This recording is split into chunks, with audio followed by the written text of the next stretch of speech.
Coincidentemente, o telefone da igreja já tocou algumas vezes. É o pastor Carlos que vai fazer o culto da noite. Ele vai aguentar.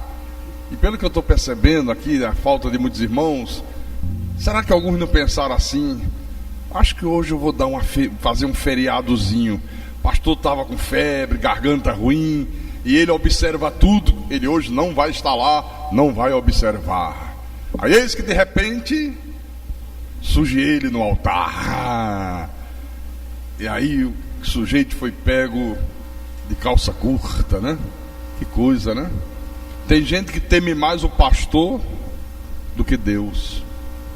Teme mais o pastor do que Deus. Lamentável, né? Bom, vamos à Bíblia, meus amados irmãos. Primeira epístola de Paulo aos Coríntios,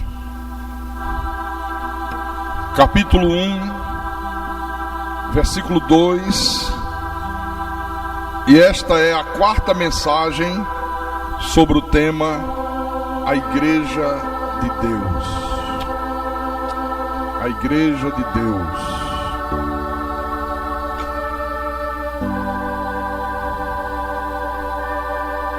E o apóstolo São Paulo diz: a Igreja de Deus que está em Corinto, aos santificados em Cristo Jesus, chamados para ser santos, com todos os que em todo lugar invocam o nome de nosso Senhor Jesus Cristo, Senhor deles e nosso. Vamos orar para que o Espírito Santo fale ao nosso espírito agora. Oremos. Senhor Jesus Cristo, nosso Deus e nosso Pai, e isso que nós fazemos habitualmente ao longo da nossa existência nesse corpo de carne, estar na igreja quarta-feira à noite, domingo de manhã, domingo à noite, fazer as nossas orações, ter um tempo todos os dias para meditar na Tua Palavra, para estudar as Escrituras, para crescer mais ainda no conhecimento de Deus, exercitar a obediência aos Teus mandamentos, colocar em prática aquilo que o Teu Espírito nos ensina. Tudo isso é cavar uma profunda vala até alcançar a rocha, fazer um alicerce sólido e edificar a casa sobre pedras. E o Senhor disse que quando nós fazemos isto, no dia que vier a chuva, chuvas torrenciais, enchentes, no dia que os rios transbordarem, no dia que os ventos soprarem com fúria, a casa não cai, porque a casa foi bem construída. Mas quando não se constrói a casa sobre um alicerce sólido, quando se vive uma vida espiritual relaxada, uma vida espiritual de comodismo, uma vida espiritual sem renúncias, sem sacrifícios, sem obediência plena aos Teus mandamentos, sem uma submissão absoluta à Tua santa vontade, então está sendo construída a casa sobre areia. E o Senhor disse que quando vier a chuva, quando os rios transbordarem, quando o vento soprar, a casa cai, e é grande a ruína. Essa chuva, esses ventos, esses rios que transbordam, são os problemas do dia a dia da vida. Se nós não estivermos com a nossa vida bem edificada sobre a rocha, bem fundamentada sobre a tua palavra. Os problemas da vida nos vencem. E quando vence, destrói família, destrói casamento, destrói vida financeira, destrói vida profissional, vida sentimental, vida amorosa, causa angústias na alma, depressão, síndrome do pânico. As doenças começam a pipocar por tudo quanto é lado e a pessoa perde o rumo da vida. Por isso, Senhor, nós temos que entender isso. Nunca parar de edificar a casa sobre rocha. Isso é uma coisa que nós temos que fazer até o dia da tua volta, ou até o último dia que nós existirmos nesse mundo, nesse corpo de carne. Não parar nunca, porque nós não sabemos qual é o dia da chuva forte. Nós não sabemos qual é o dia que o vento vem numa velocidade estupenda e destrói tudo que encontra pela frente. Nós não sabemos o dia que o rio vem e transborda. E por isso é necessário estar bem construída. Vida espiritual edificada sobre pedra. Vida espiritual, Senhor, nós entendemos é coisa séria. Não é uma brincadeira de religião, não é uma brincadeira de igreja. É coisa para ser levada a sério, porque quando não se leva a sério, as consequências são trágicas. As consequências são as piores possíveis. Vem choro, vem lágrimas, vem dores, vem feridas na alma, vem aflições. Ah, meu Pai, e nessa noite, meu Deus, nós queremos cavar um pouco mais a vala para chegar na pedra, na rocha, e continuar fazendo o alicerce da nossa vida espiritual. Então fala com a tua igreja nessa noite, fala com o teu povo, fala com os teus escolhidos, com os teus eleitos, com os teus pequeninos, aqueles cujos corações o Senhor conhece profundamente, aqueles cujos nomes estão arrolados no livro da vida, e isso desde antes da fundação do mundo. Fala através de mim, o teu servo, o teu pastor. Dá-me a inspiração para que eu possa proclamar a tua palavra com verdade, e que o teu nome, Senhor Deus, seja glorificado, seja exaltado, e a tua igreja fortalecida. Eu te peço em nome de Jesus Cristo, e que todos que creem digam amém, amém e amém. Amém? Então, meus irmãos, Paulo diz: a igreja de Deus que está em Corinto. Ele poderia dizer a igreja de Deus que está em Fortaleza, a igreja de Deus que está em Nova York, a igreja de Deus que está no Japão, porque a igreja de Deus, ela está espalhada pelo mundo inteiro. Tem as igrejas locais, que quando juntas, formam uma igreja universal. Não é aceite universal não, universal no sentido de mundial, o corpo místico de Cristo. Mas hoje, nos dias que nós vivemos, a coisa mais comum é você ouvir pessoas perguntando assim: qual é a igreja certa? Qual é a igreja de Deus verdadeira? Qual é a verdadeira igreja de Deus? Será que todas as igrejas são certas? Será que todas as igrejas são verdadeiramente de Deus? Como eu ouço essas perguntas? Como eu ouço pessoas fazendo esse tipo de questionamento? Aí, por que as pessoas fazem essas perguntas? Por que você ouve pessoas perguntando: qual é a igreja certa? Qual é a verdadeira igreja de Deus? Será que todas são certas? Será que todas são de Deus? Sabe por quê? Por causa, meus irmãos, da infinidade de opções que existe aí no mundo religioso. Há muitas opções. Então isso faz com que as pessoas fiquem confusas. E é por isso que as pessoas ficam fazendo perguntas. Agora, para a gente ter uma resposta correta a essa pergunta, qual é a igreja certa, qual é a igreja de Deus verdadeira, nós precisamos, via Bíblia, examinar isso à luz do que diz a palavra do nosso Deus.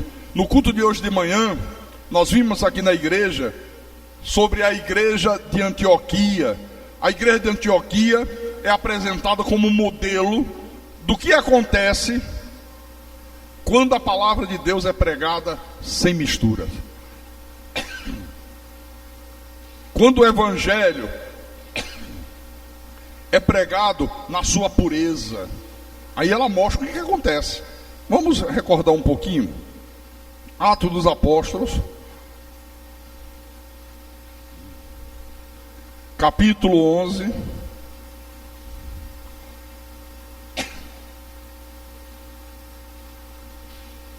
Atos dos Apóstolos, capítulo 11.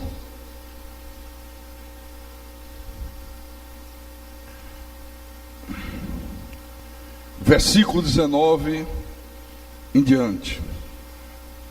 Encontraram? Ele poderia dizer: a igreja de Deus que está no Havaí. Está em todos os lugares, está em todas as partes.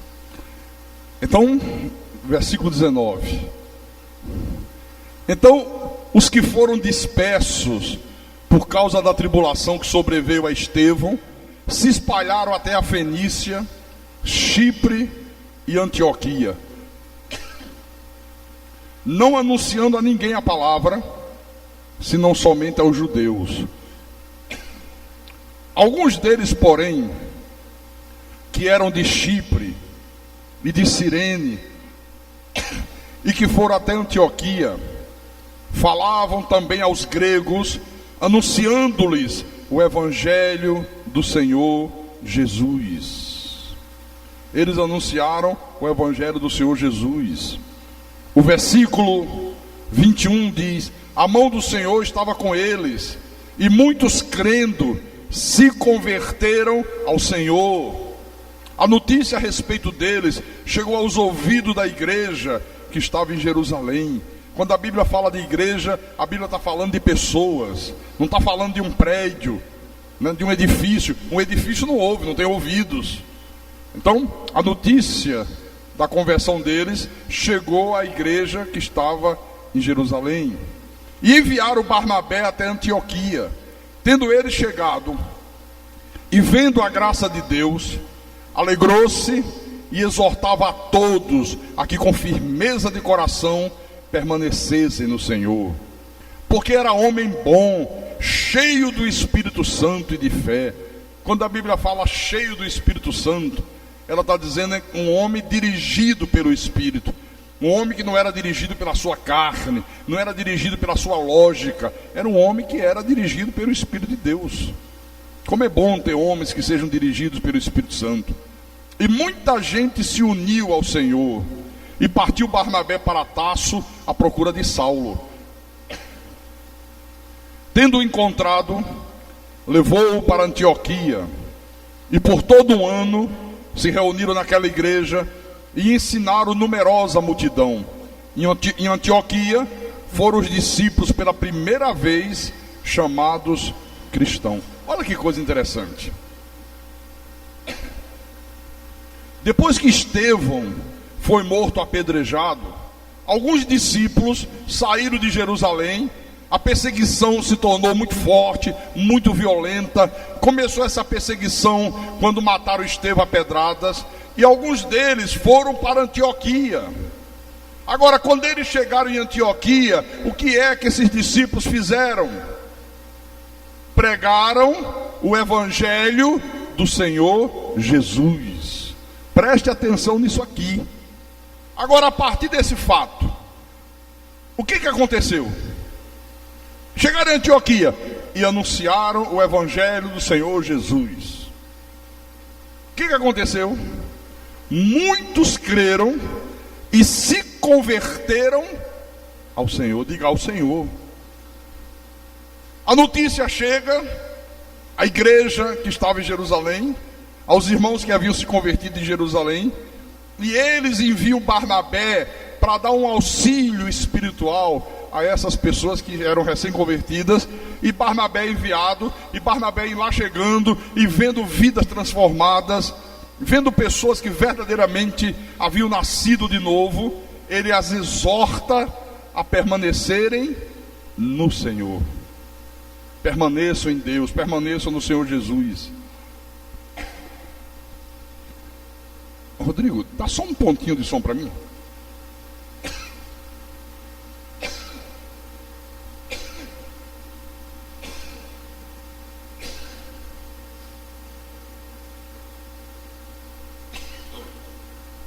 Senão minha garganta não chega ao fim. Por favor. Alô, 1, 2, tá bom. Bem pouquinho, ok.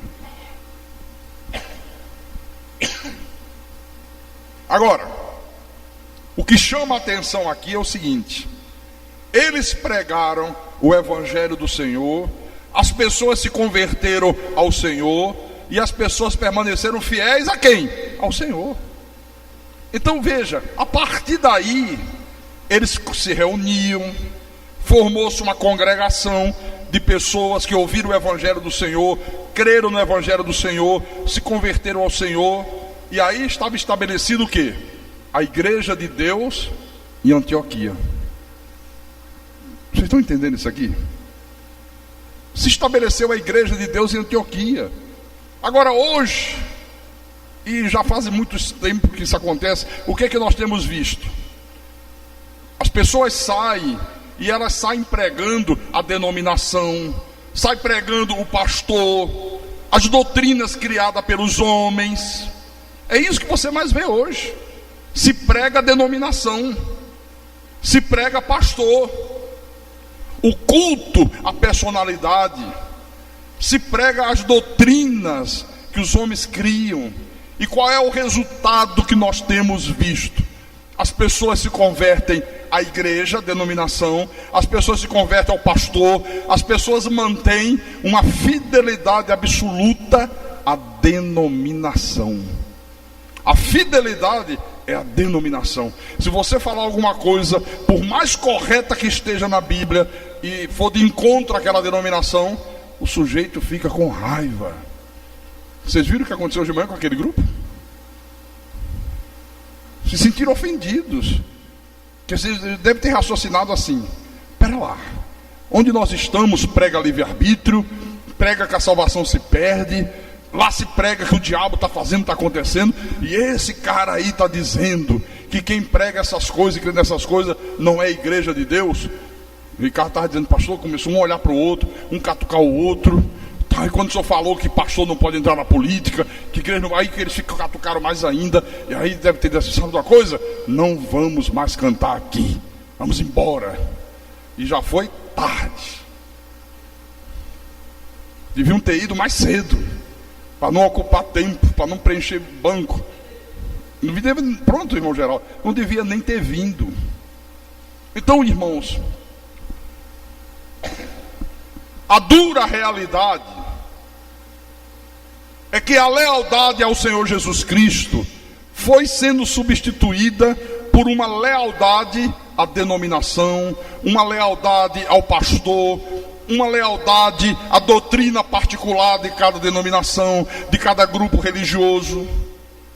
Por exemplo, uma pessoa convertida à igreja batista, se ela muda de bairro, ou se ela muda de cidade, ou se ela muda de estado, quando ela chega no outro bairro, na outra cidade ou no outro estado, qual é a primeira coisa que ela faz depois da mudança? Ela procura o quê?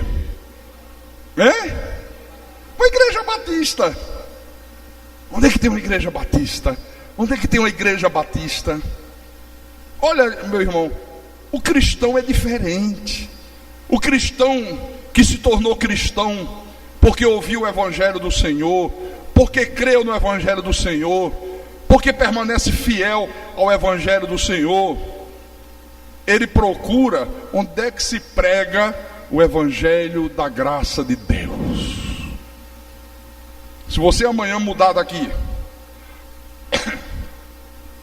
por um motivo qualquer, você tem que ir para uma cidade onde não tem uma congregação, um templo da Cristo é Vida. Você vai chegar naquela cidade, você vai procurar o quê?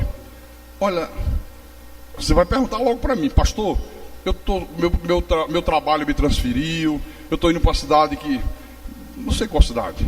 O senhor sabe se lá tem alguma igreja que pregue o evangelho da graça de Deus? É isso ou não é isso que você procura saber? Olha como é diferente isso aqui. Então, irmãos, se fugir disto, está se desviando do padrão de Deus. Se desvia.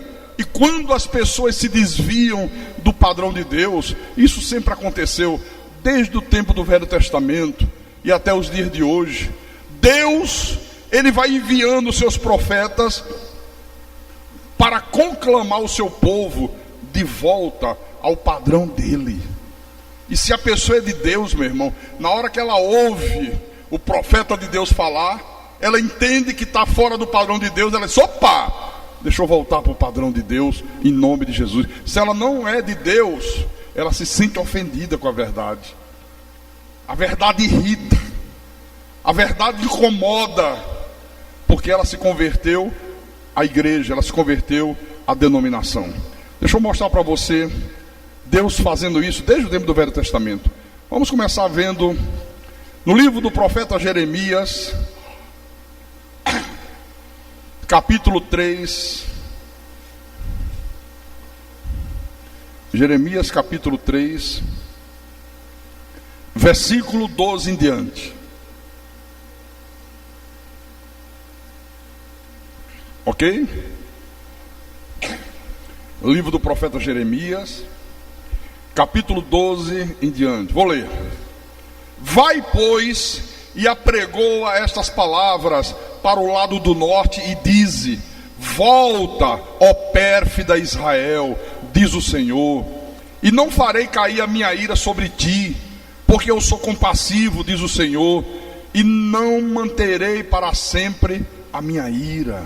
Volta para o meu padrão, volta para o meu caminho. O reino do norte estava fazendo tudo contrário ao padrão de Deus. Aí Deus manda o profeta Jeremias e diz: volta, pérfida Israel, volta para o meu caminho, volta para o meu padrão. Eu vou perdoar vocês. Eu sou um Deus bom, eu sou um Deus perdoador, eu sou um Deus compassivo. Aqui, ó. Agora vira um pouquinho à frente, capítulo 6 desse mesmo livro,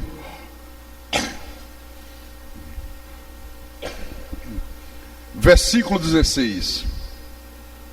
Assim diz o Senhor: ponde-vos à margem no caminho e vede, perguntai pelas veredas antigas, qual é o bom caminho, andai por ele, e achareis descanso para a vossa alma. Mas eles dizem: não andaremos.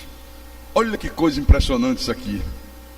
Se põem à margem, vejam, perguntem pelas antigas veredas, perguntem qual é o bom caminho que vocês devem seguir, andem por ele, e vocês vão achar descanso para a alma de vocês.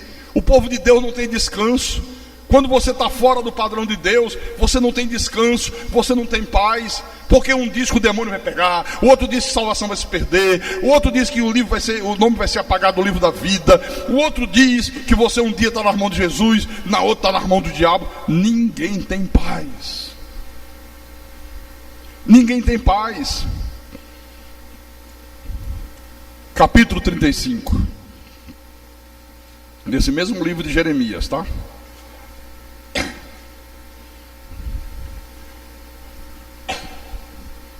Versículo 15. Agora o Senhor diz: começando de madrugada, vos tenho enviado todos os meus servos, dizendo: convertei-vos agora, cada um do seu mau caminho, fazei boas as vossas ações, e não sigais a outros deuses para servi-los. Assim ficareis na terra que vos dei a vós outros e a vossos pais, mas não me inclinastes os ouvidos, nem me obedecestes a mim.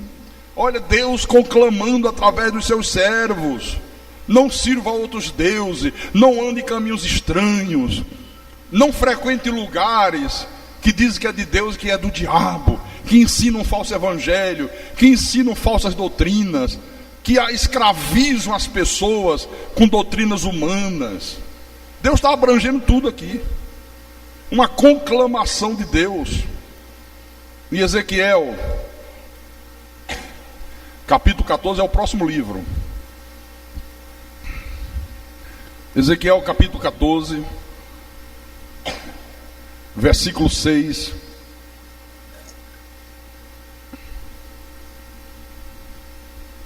Portanto, dize à casa de Israel: assim diz o Senhor Deus: convertei-vos e apartai-vos dos vossos ídolos, e dai as costas a todas as vossas abominações. Olha como Deus faz, irmão, como Deus conclama o seu povo: se convertam a mim, se convertam aos meus caminhos, se apartem dos ídolos que vocês criaram. Às vezes o ídolo é o pastor. Por isso que eu não gosto aqui quando as pessoas perguntam: é o pastor Carlos que vai fazer? Eu não sou nada. Tanto faz eu, pastor Hércules, pastora Sandreli. Pode amanhã ser um de vocês. Amanhã pode ser um de vocês aqui, até numa emergência, pregar.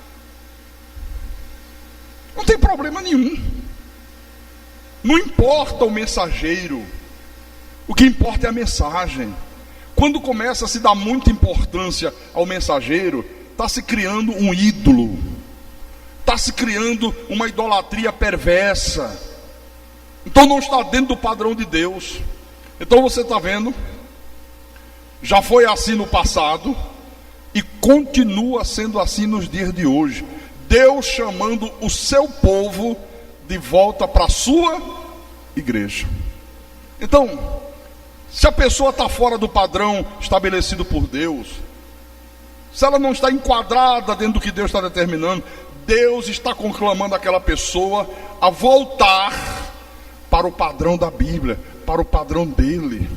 Quantas milhares de pessoas vão ouvir essa mensagem quando ela passar na rádio, quando ela passar na rádio da internet, na rádio Só Verdade, quando ela for passada em vídeo também na TV Só Verdade? Quantas vão ouvir e quantas que estarão ouvindo e vão se conscientizar que estão fora do padrão de Deus?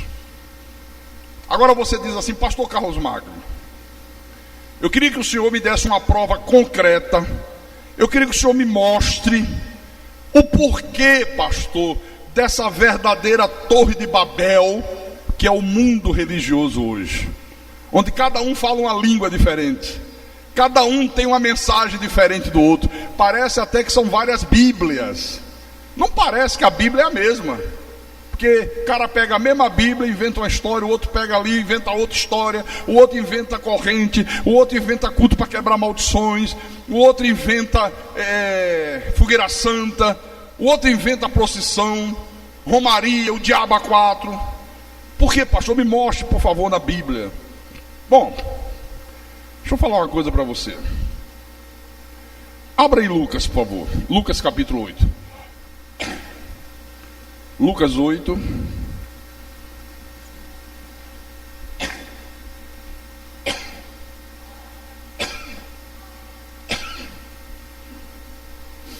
Versículo 11. Isso aqui é a parábola do semeador. Quando Jesus pregou essa parábola, Jesus chamou a palavra de Deus de a semente. Isso aqui é muito importante que a gente entenda, viu? É muito importante você entender isso aqui. Acompanhe a leitura do versículo 11.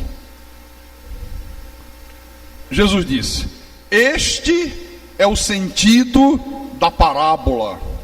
A semente que o semeador saiu a semear é o quê? A palavra de Deus. Olha como isso aqui é importante.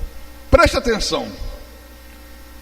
Se nós tivermos toneladas e toneladas de semente de milho para plantar, independente de quando a gente vai plantar, onde a gente vai plantar. Se eu der a você um pouco dessa semente e você disser, eu vou plantar essa semente no mês de agosto, aí o outro diz, olha pastor, eu já comecei em junho. Aí o outro diz, não, eu estou com um problema, eu vou plantar em dezembro. Não importa. Um diz, eu vou plantar no interior. O outro diz, eu vou plantar lá em Recife, em Pernambuco. Não importa nem onde, nem quando. O que importa é que todos nós temos a mesma semente e todos nós vamos plantá-la. Aí todo mundo plantou. Cada um no mês, cada um no lugar, cada um numa época. A semente foi semeada. Você sabe o que vai acontecer? A planta que vai brotar dessa semente plantada vai ser sempre a mesma, vai ser toda ela igual. A planta que vai nascer na plantação do irmão que plantou em agosto vai ser igualzinho à planta, ao pé de milho que vai nascer do irmão que vai plantar em dezembro. Vai ser igualzinho a do irmão que plantou aqui em Fortaleza, o outro que plantou no interior de Pernambuco, o outro que viajou para o exterior e plantou lá na França, em Paris. Vai ser sempre a mesma, igualzinho. Então, o que Deus está mostrando? Que se nós hoje plantarmos a semente pura, que é o Evangelho da graça de Deus, a palavra vai produzir o mesmo efeito que produziu no início da igreja. A palavra vai produzir o mesmo efeito que produziu, por exemplo, na igreja de Antioquia. Ela vai gerar um povo convertido ao Senhor, um povo fiel ao Senhor, um povo fiel ao Evangelho. Vocês estão entendendo isso? Não pode ser diferente disso aqui. Não pode. Se fugir disso aqui é uma anomalia. Não é a igreja de Jesus, não é a igreja de Deus. Vamos fazer um exercício mental aqui. Vamos imaginar que 2 de nós aqui, ou 3 ou 4, não importa, estivéssemos numa ilha deserta. Colocaram a gente numa ilha deserta. Nós nunca tivemos nenhuma informação de nenhuma religião, de nenhuma denominação, de nada. Aí nós estamos lá na ilha, construímos uma casa para nos abrigarmos do sol, nos abrigarmos da chuva. E aí chega um belo dia, aparece na praia boiando um tonel. O que será isso? A gente pega aquele tonel, quebra a madeira e dentro tem uma Bíblia. Aí a gente começa a se reunir, né, durante algumas horas do dia para ler a Bíblia, estudar a Bíblia. E como aquele grupo que foi colocado lá é um grupo de pessoas predestinadas por Deus, à medida que elas vão lendo a Bíblia, à medida que elas vão estudando a Bíblia, o Espírito Santo vai dando entendimento, o Espírito Santo vai ensinando-as a verdade, e elas vão se tornando seguidoras de Jesus Cristo. Elas creem, aí se torna seguidor de Jesus. Aí eu faço uma pergunta para você: se qualquer conhecimento de religião, nenhum conhecimento, nunca ouviu falar nem de batista, nem de assembleia, nem de universal, nem de igreja católica, nem de mormon, de nada, nunca se ouviu falar de nada. Então, se qualquer conhecimento de religião, apenas com a pura semente do Evangelho plantado em nossos corações, de qual igreja nós seríamos? De qual igreja nós seríamos? A igreja de Deus. Olha, sem dúvida nenhuma, nós não pensaríamos em nenhuma outra coisa a não ser na igreja de Deus. Olha, eu me converti, eu creio nessa verdade aqui, nós estamos crendo. Nós agora somos da igreja de Deus. Seria isso aqui.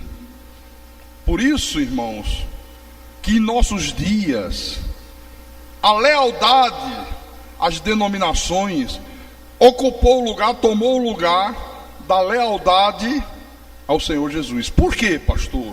Por que tomou? Porque tudo que foge desse padrão aqui é consequência da invenção dos homens. Tudo que foge desse padrão é consequência, os homens inventaram. Tem nada a ver com a igreja de Deus, tem nada a ver com a igreja de Jesus. Por isso você vê aí as pessoas colocando a denominação acima de Deus, acima da palavra. Elas servem a denominação acima de qualquer coisa. Quem aqui já foi assim? Seja honesto. Quando você frequentava uma denominação qualquer, você não tinha esse sentimento de lealdade àquela denominação? Seja católica, seja batista, seja não sei o quê. Tinha ou não tinha? Eu tinha. Eu era tão louco, fanatizado, que eu dizia assim: a Universal é a verdadeira igreja. Eu vou morrer aqui. Os meus filhos serão pastores aqui. Olha a minha loucura. Por quê? Porque você estava convertido a uma denominação. Irmãos, por isso eu digo sempre, para essas pessoas que pensam assim, ser cristão é a pessoa encontrar uma denominação, é a pessoa se agregar àquela denominação, é a pessoa permanecer fiel ao ensinamento daquela denominação. Ela não permanece fiel ao ensinamento da Bíblia, não, ela permanece fiel ao ensinamento da denominação. Por isso que tem batista, assembleia, presbiteriana, quadrangular, retangular, redonda, tem tudo aí. E a pessoa permanece fiel àquela denominação. A igreja de Jesus não é um prédio. A igreja de Jesus não é um edifício. A igreja de Jesus são pessoas que se converteram ao Evangelho de Jesus. São pessoas que creram no Evangelho de Jesus. São pessoas que permanecem fiéis ao Evangelho de Jesus Cristo. A Bíblia diz, é a família de Deus. Amém? É a família de Deus. Por exemplo, nós aqui, quando alguém pergunta para você, você é de qual igreja? O que é que você responde? Eu sou da igreja de Deus. Como? Da igreja de Deus. Agora, se a pessoa perguntar, você congrega aonde? Eu congrego lá no templo da Cristo é Vida. E por que você congrega lá? Porque lá está a igreja de Deus. Lá está um agrupamento de pessoas que ouviram o Evangelho de Jesus, creram no Evangelho de Jesus e permanecem fiéis ao Evangelho de Jesus Cristo. Então nós somos a igreja de Deus em Fortaleza.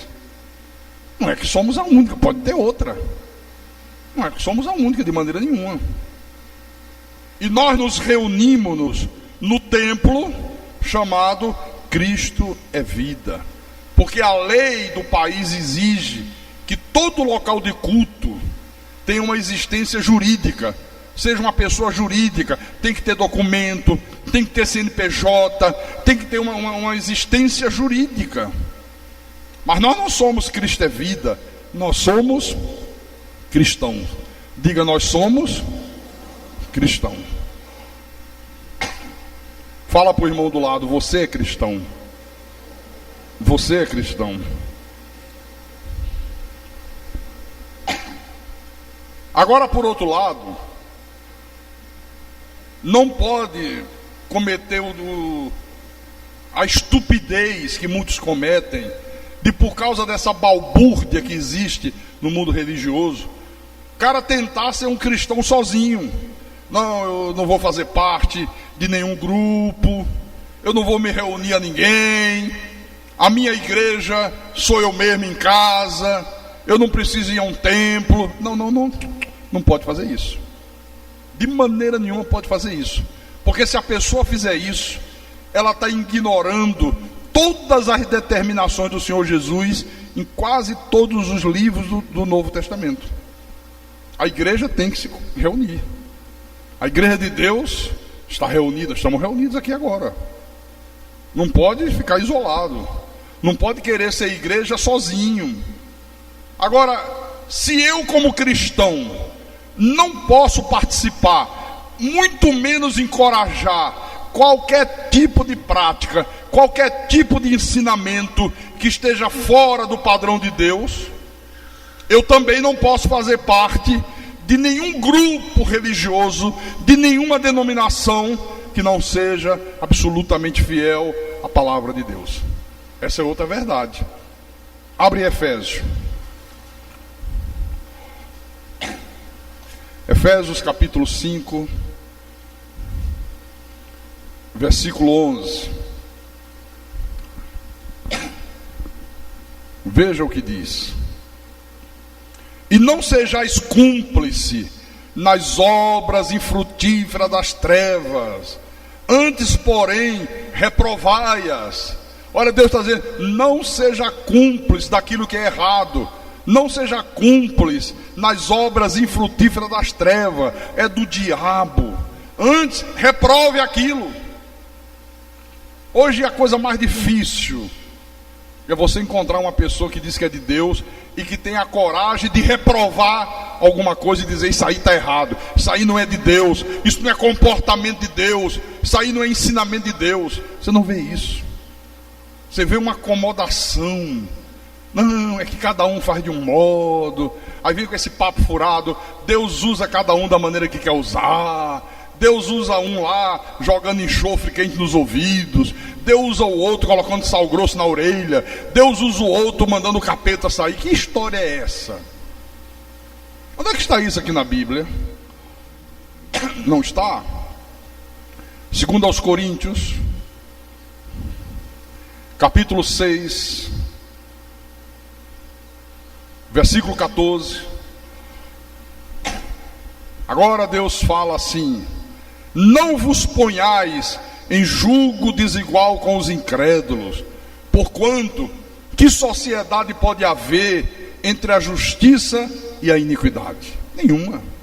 Que comunhão pode haver da luz com as trevas? Eu pergunto, que comunhão pode haver da verdade com a mentira? Que comunhão pode haver da pureza do evangelho com a impureza do falso evangelho? Nenhuma. Não pode haver comunhão. Esse papo furado de ecumenismo, vamos fazer ecumenismo, é a união de todas as igrejas. Isso mais se parece com a assembleia do capeta, assembleia do diabo, meu irmão. Que história é essa? Quando Jesus iniciou seu ministério, havia o movimento religioso dos fariseus, dos saduceus, dos herodianos, dos gnósticos. Jesus não disse, não, vamos fazer aqui um ecumenismo, vamos juntar todo mundo e aconchambrar as coisas para a gente viver em harmonia. Não, ele disse, não, está tudo errado, o padrão é esse aqui, ó. Se você é de Deus, sai disso aí e se enquadre nisso aqui. Amém? Segunda epístola de João, versículo 9 em diante, porque a segunda epístola só tem um capítulo, né? Olha como Deus é imperioso nessa coisa. Todo aquele que ultrapassa a doutrina de Cristo e nela não permanece, não tem Deus. Quer dizer, ultrapassou o padrão de Deus, ultrapassou o ensinamento de Jesus Cristo. O que a Bíblia está dizendo? Não tem Deus. Pode ter nome de igreja, pode ter Bíblia, pode usar o nome de Jesus, mas não tem Deus, é do diabo. É do diabo. O que permanece na doutrina, esse tem tanto o pai como o filho. Se alguém vem ter convosco e não traz essa doutrina, não recebais em casa, nem lhes deis as boas-vindas. Porquanto aquele que lhe dá boas-vindas faz-se cúmplice das suas obras más. Não receba em casa. Esse aí não tem Deus. O cara vem de lá com papo furado, de corrente. de fogueira santa, de copo com água na frente da televisão ou do rádio. O outro vem de lá e diz: olha, onde eu frequento, a gente faz um culto para quebrar maldições. Você está com problemas, deve ser uma maldição hereditária que veio do teu tataravô. Onde é que está na Bíblia isso, hein? Na Bíblia está que Jesus na cruz nos libertou de todas as maldições. Aleluia. De todas, de todas, de todas. Onde é que está na Bíblia que alguém tem que fazer uma corrente de libertação? Em lugar nenhum. Na cruz, Ele nos libertou do império das trevas e nos transportou para o reino do Filho do seu amor. Libertou ou vai libertar? Libertou. Então Deus está dizendo: olha, se alguém vem ter com você e não traz essa doutrina, não crê nessa verdade, não receba em casa. Se vier com outra história, se vier com outro ensinamento, se vier com essas perversões, com essas heresias, com esses ensinos de demônios, não recebais em casa, não lhe deis boas-vindas. Tem gente que dá boa-vinda a tudo. Não custa nada ouvir, né? Eu tenho que ser educado, mas não é isso que Deus está dizendo aqui. Então nem receba. Se você der boas-vindas e ficar dando ouvidos, você está sendo cúmplice das suas obras más, das suas obras satânicas, das suas obras demoníacas. Então a verdade, irmãos, é que desde o êxodo do povo de Israel, que Deus estabeleceu um padrão para o seu povo. E isso começou quando Deus mandou que eles construíssem o tabernáculo. Tudo tem um padrão de Deus, quer ver? Vamos lá no segundo livro da Bíblia, Êxodo capítulo 25. As coisas de Deus não é uma lavantê. As coisas de Deus não é casa de Noca, onde vale tudo. Não. Isso aí é coisa para o Martinho da Vila, que diz: na minha casa todo mundo é bamba, todo mundo bebe, todo mundo samba. Igreja não é isso. Igreja não tem nada a ver com isso aí, viu? Então eu falei Êxodo 25, não foi? Vamos ler do versículo 1 em diante. Olha lá, o povo saiu da escravidão do Egito, está no deserto. Deus manda construir um tabernáculo para que eles pudessem fazer o culto de adoração a Deus. Disse o Senhor a Moisés: fala aos filhos de Israel que me tragam oferta. De todo homem cujo coração mover para isso, dele recebereis a minha oferta. Esta é a oferta que dele recebereis: ouro e prata e bronze, estofa azul, púrpura, carmesim e linho fino e bronze, pelos de cabra, peles de carneiro, tintas de vermelho, peles finas, madeiras de acácia, azeite para a luz, especiarias para o óleo de unção e para o incenso aromático, pedras de ônix, pedras de engaste para a estola sacerdotal e para o peitoral. E me farão um santuário para que eu possa habitar no meio deles, segundo tudo que eu te mostrar para modelo do tabernáculo e para modelo de todos os móveis do tabernáculo, assim mesmo o fareis. Olha só, daqui por diante, os próximos capítulos são todos eles de instruções de Deus para a construção do templo, como é que deveria ser os móveis do templo, as cortinas do templo, como é que cada coisa, em que lugar seria colocada. Você pode ver aqui. E só vocês vão fazer tudo conforme o modelo que eu vou dizer para vocês. Vão fazer tudo como eu determino. Irmãos, Moisés seguiu tudo à risca. Vamos lá direto no capítulo 40. Capítulo 40, versículo 16.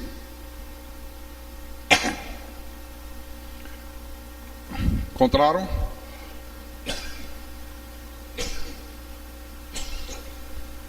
Ok. E tudo fez Moisés segundo o Senhor lhe havia ordenado, e assim o fez. Moisés fez tudo conforme Deus ordenou. Depois você lê os detalhes, as minúcias. Ele disse: eu quero assim, o tabernáculo vai ser feito assim, vai ser feito dessa maneira, vai ser feito dessa forma. Tudo fez Moisés segundo o Senhor lhe havia ordenado. Agora, o interessante nisso aqui é que, da mesma forma que Deus queria que o seu povo fosse fiel, fosse cuidadoso na construção do tabernáculo, que fizesse tudo conforme Deus estava prescrevendo, de semelhante modo, meus irmãos, Deus também queria um povo que o amasse de verdade. Isso não basta fazer o templo, não basta seguir as minhas orientações no que diz respeito ao tabernáculo, mas eu também quero que vocês me amem de verdade. Deixa eu mostrar. Deuteronômio, capítulo 6.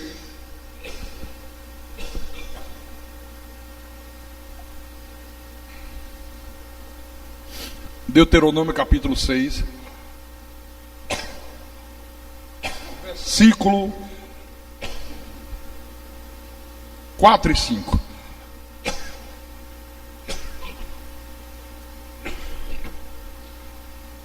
Vou ler, tá? Ouve, Israel, o Senhor nosso Deus é o único Senhor. Amarás, pois, o Senhor teu Deus de todo o teu coração, de toda a tua alma e de toda a tua força. Deus disse: olha, eu não quero um amor superficial,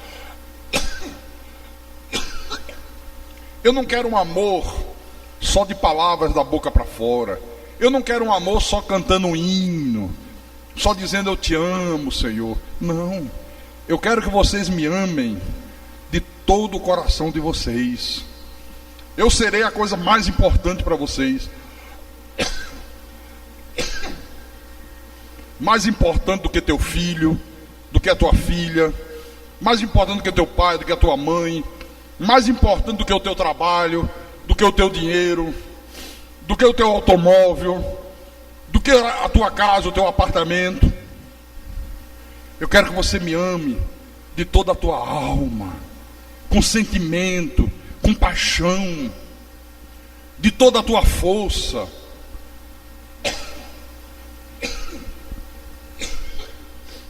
Eu poderia não estar fazendo esse culto agora.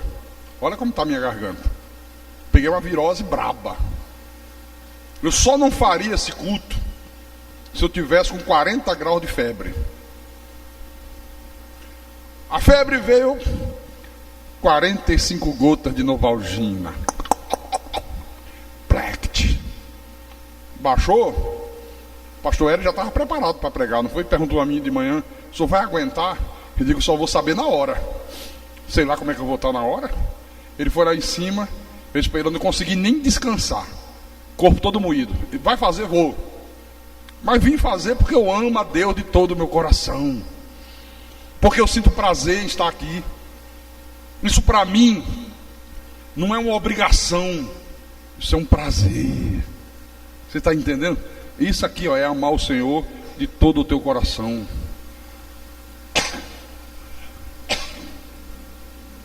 Quantos que estão agora em casa? Que amor é esse? Que amor é esse? Fazendo o que em casa? Se sabe que domingo é o dia do Senhor. Quantos que faltam cultos, como se o culto fosse uma coisa vã, como se igreja fosse um clube de diversão, que o sujeito é sócio, vai no dia que quer e tem vontade, quando não dá na telha ele não vai, desaparece na igreja, aí depois aparece, aí depois some outra vez, aí depois outro dia dá uma dor de barriga, ele volta, aí depois some de novo. Que isso? Que amor é esse? Só que Deus queria que esse amor aqui fosse expresso principalmente através da obediência aos mandamentos dele para sempre. Quer ver? Capítulo 5, volta uma página. Deuteronômio capítulo 5, versículo 29. Olha o que Deus fala. Quem dera que eles tivessem tal coração, que me temessem e guardassem em todo o tempo todos os meus mandamentos, para que bem lhes fosse a eles e a seus filhos para sempre. Olha o que Deus está dizendo. Quem dera que essas pessoas aí tivessem temor, guardassem os meus mandamentos e guardassem todo o tempo todos os meus mandamentos. Não é guardar de vez em quando, é todo o tempo. Você tem compromisso com Deus. O teu compromisso não é com uma denominação, o teu compromisso não é comigo, o teu compromisso é com Deus.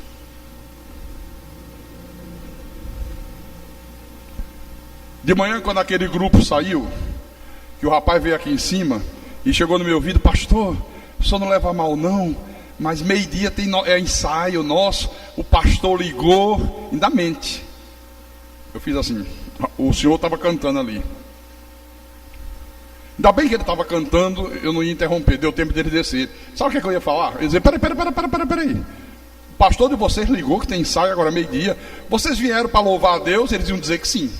Vocês creem que Deus está aqui, onde 2 ou 3 pessoas se reunirem em meu nome, eu estarei no meio dela? Creio. E vocês vão embora e vão deixar Deus aqui. Vocês servem a Deus ou ao pastor? Eu poderia fazer a mesma pergunta para quem não está aqui essa manhã, essa noite. Aqueles que estão em casa, defronte da televisão, assistindo futebol, assistindo Faustão, assistindo Gugu, vai gostar de drogas lá na Cracolândia, meu irmão. Porque isso é uma verdadeira Cracolândia. Isso é droga pesada, vicia, deixa o sujeito arrasado, a ponto do cara trocar Deus pela droga. É a mesma coisa, irmão. É a mesma coisa. Agora, essa obediência que ele se refere aqui tinha que ser uma coisa absoluta. Não podia fazer qualquer tipo de alteração à palavra. Volte uma página, capítulo 4. Deuteronômio capítulo 4, versículo 2. Olha como é que Deus quer essa obediência. Nada acrescentareis à palavra que vos mando, nem diminuireis dela, para que guardeis os mandamentos do Senhor vosso Deus, que eu vos mando. Não pode acrescentar, não pode diminuir, tem que permanecer fiel à verdade, como ela foi proclamada por Deus. Não pode ter acréscimo, não pode diminuir. É isso que Deus exige aqui, ó. Então Deus não aceita nem que se acrescente, nem que se diminua, e muito menos que se faça desvio. Tem gente que quer fazer desvios, né? Quer ver? Volta no capítulo 5 de Deuteronômio. Capítulo 5, versículo 32. Cuidareis em fazer como vos mandou o Senhor vosso Deus. Não vos desviareis nem para a direita, nem para a esquerda. O que é que Deus está dizendo? Olha, cuide de fazer como Deus manda, sem apresentar desculpa. Hoje de manhã um irmão fazia muito tempo que não vinha aqui. Muito tempo.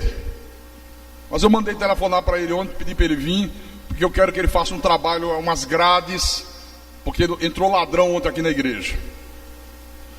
Daqui a pouco a gente vai ter que criar uma fortaleza blindada, porque não é fácil não. E o irmão disse assim: pastor, olha, o senhor sabe que eu estou sumido, né? Sei, eu não sou cego. Eu ainda estou enxergando bem, eu uso óculos, mas enxergo pra caramba. Veja que você não está aqui já faz meses. Mas o senhor sabe, né? Eu sei o quê? Aí fiquei indo para ele. Ele disse, não, eu não estou ouvindo, mas eu pego os CDs, boto em casa, escuto. De manhã eu ligo o rádio. Eu sei que isso não substitui o culto. Ah, quer dizer que você sabe que não substitui. Sei. Eu digo, mas você é muito sem vergonha, né, irmão? Eu tenho intimidade com ele, sabe? Eu digo, tu é muito cara de pau, meu irmão. Vou mandar comprar um vidro de óleo de peroba e te dar de presente, para lustrar a cara. É uma cara de pau sem tamanho, meu irmão. O cara diz, eu sei que está errado, eu sei que não adianta, eu sei que não é o padrão de Deus, mas eu estou fazendo errado.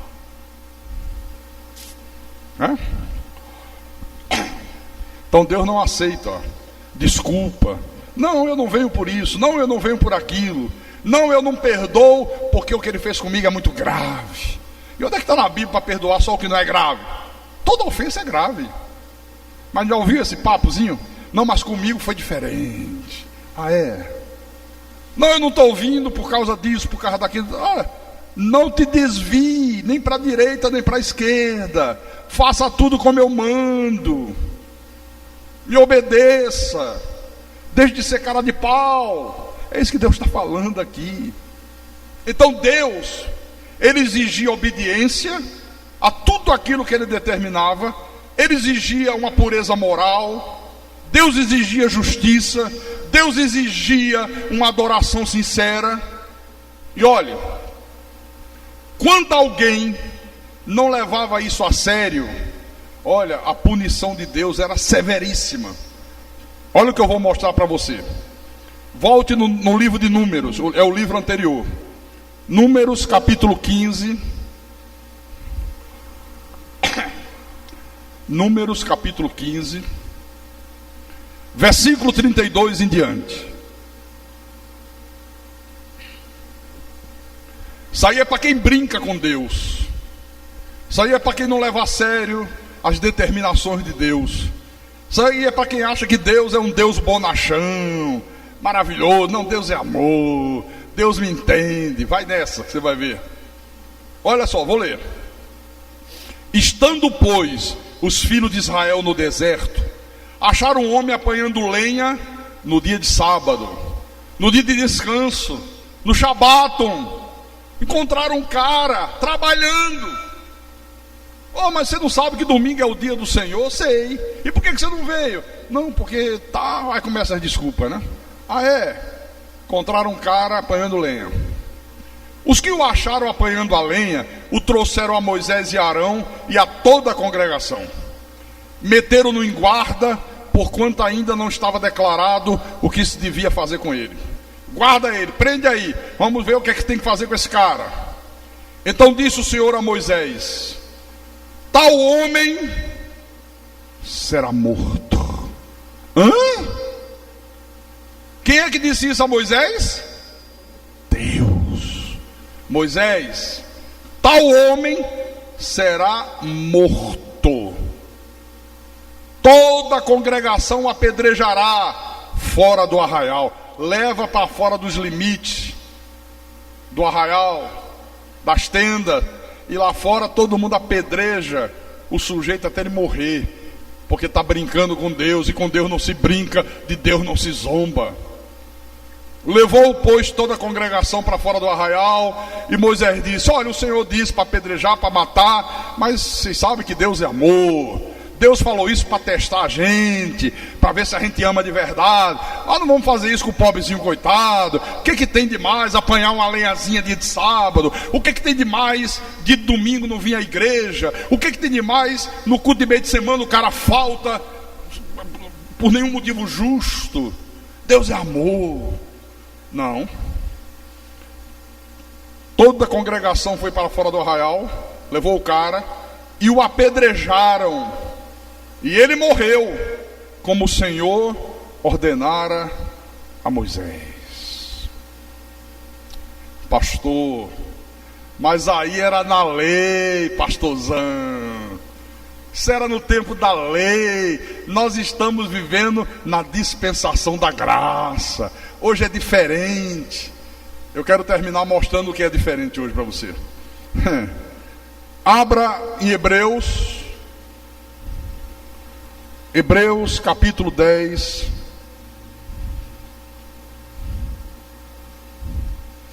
Hebreus capítulo 10, versículo 28 e 29. Olha como é que é hoje. Olha o que disse o apóstolo Paulo à igreja: sem misericórdia morre pelo depoimento de 2 ou 3 testemunhas quem tiver rejeitado a lei de Moisés. Basta 2 ou 3 testemunhas. Pegou o cara em flagrante, não está fazendo o que Deus manda, não está cumprindo o mandamento, morre. Aí ele diz assim, para aqueles que dizem assim: mas isso era na lei, hoje é a graça, hoje nós temos um Deus gracioso, Deus é amor, irmão. Leia o versículo 29. De quanto mais severo castigo julgai vós, será considerado digno aquele que calcou aos pés o Filho de Deus e profanou o sangue da aliança com o qual foi santificado e ultrajou o Espírito da graça. Ele: se vocês acham isso pesado, se vocês acham morrer apedrejado uma pena violenta, de quanto mais severo castigo vocês julgam que será considerado digno de receber aquele castigo o cara que calca aos pés o Filho de Deus, o cara que profana o sangue da aliança, o cara que ultraja o Espírito da graça. Qual é o castigo mais severo do que a morte?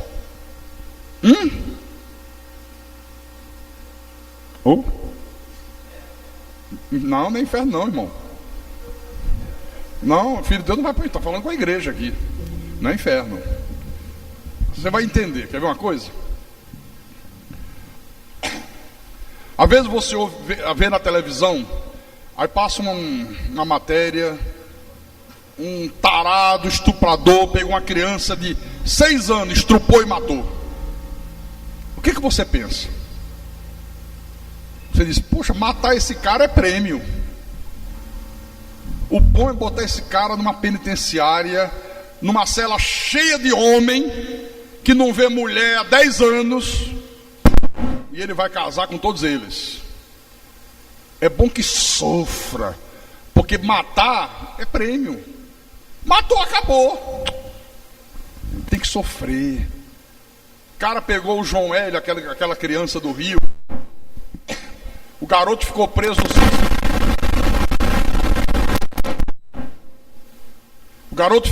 no cinto de segurança. O sujeito andou 11 quilômetros arrastando o menino. Todo mundo gritando, o cara não quis nem saber. Quando parou, era uma bola de sangue, carne e sangue. Lembra daquele menino lá no Rio de Janeiro? Todo mundo ficou consternado. O Brasil ficou consternado. Uma semana depois era o carnaval, todo mundo caiu na folia. Oh, que hipocrisia santa. Oh, que vergonhice abençoada. Oh, sociedade vagabunda. Todo mundo consternado. Eu não consigo nem dormir, que maldade. Mas sexta-feira começa a folia. Sexta-feira eu esqueço a maldade e caio na alegria.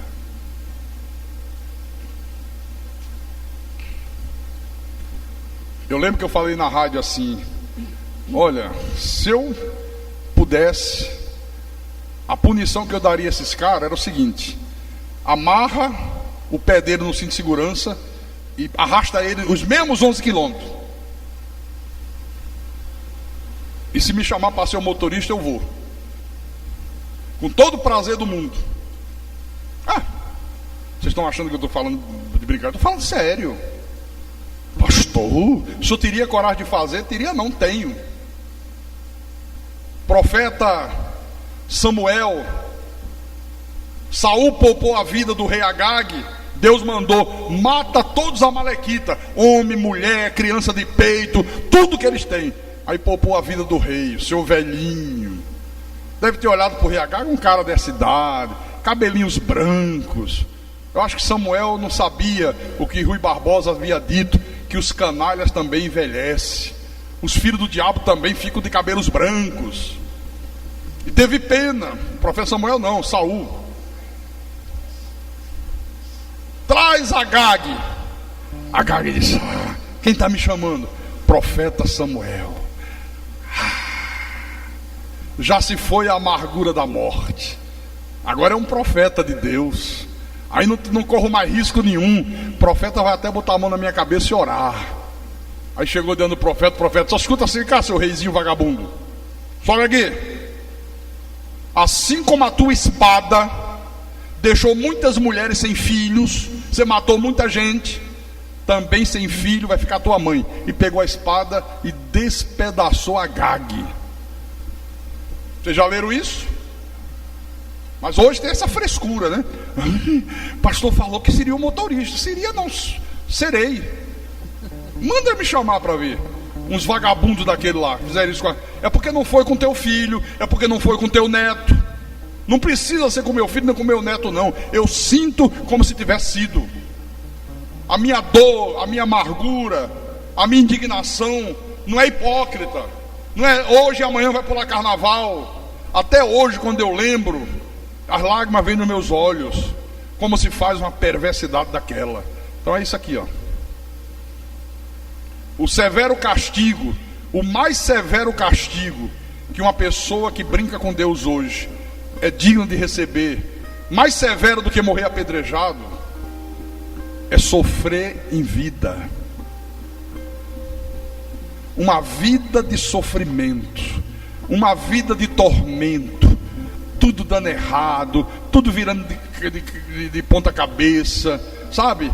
Doença, câncer, AIDS, o diabo, diabetes no fígado, AVC, derrame cerebral para ficar todo torto,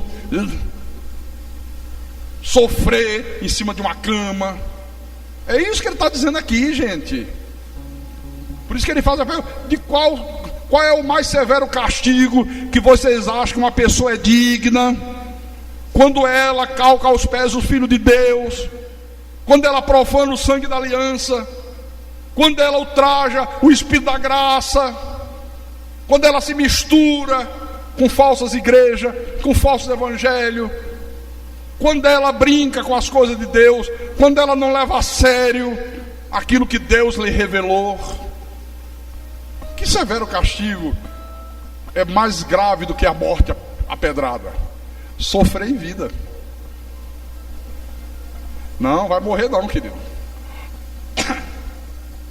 Morrer é um prêmio. Você sai desse mundo vil, né?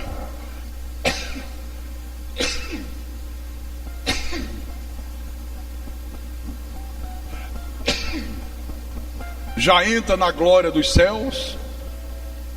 Maravilha. Maravilha. Agora, imagine o cara querer morrer e não pode morrer. Que às vezes você passa por situações que o cara clama a morte, né? Antes a morte.